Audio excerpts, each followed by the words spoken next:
सास अम्मी हो सकती नहीं। है? मेरा बहुत बहुत ज्यादा I am against this notion. सास सास रहेगी और बहू भी बेटी नहीं हो सकती। सबसे बड़ा झूठ ये होता है, शायद सास अम्मी बन जाए, शायद सास मां बन जाए, अगर वो पहले बहू को बेटी मान ले तो। बेटी अगर 12 बजे सो के उठे ना, उसको ताना नहीं मिलेगा। ठीक, अब वो तो मेरी बेटी, ये मेरी तीवर की मेरी बेटियों जैसी, मैंने उसको बेटी बना के रखूंगी। अलविदाई के वक्त क्या बोलते हैं, फिक्र मत करो समधन, मैं उसको बेटी बना के रखूंगी। तुम्हारी बेटी तो रात को लेट भी सो जाती है, सुबह लेट उठती है, सुबह उठ के नाश्ता नहीं बनाती पूरे घर का, उसके ऊपर कोई जिम्मेदारी नहीं है। वो जब चाहे कह सकती है मम्मी मैं जा रही हूं फ्रेंड्स के साथ। तुम्हारी बहू ये कर सकती है? अगर वो नहीं कर सकती तो डोंट कॉल हर बेटी, वो तुम्हारी बहू है।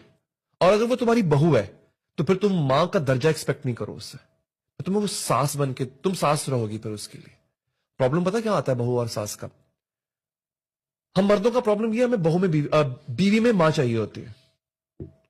और जिस रोज मां को पता चलता है ना कि ये मेरी बीवी में मां ढूंढ रहा है, वो बिफर जाती है। एक प्रॉब्लम ये है, अब ये बात थोड़ी सी मैं खुली करने जा रहा हूं और ये हकीकत है। प्रॉब्लम इसमें सिर्फ ये है कि मां हार जाती है। मां 24 घंटे मां रह सकती है। वो जो बीवी है ना, वो दिन को मां रह सकती है, रात को गर्लफ्रेंड बन जाती है। यहां पे वो बाजी जीत जाती है। एक तल्ख हकीकत है।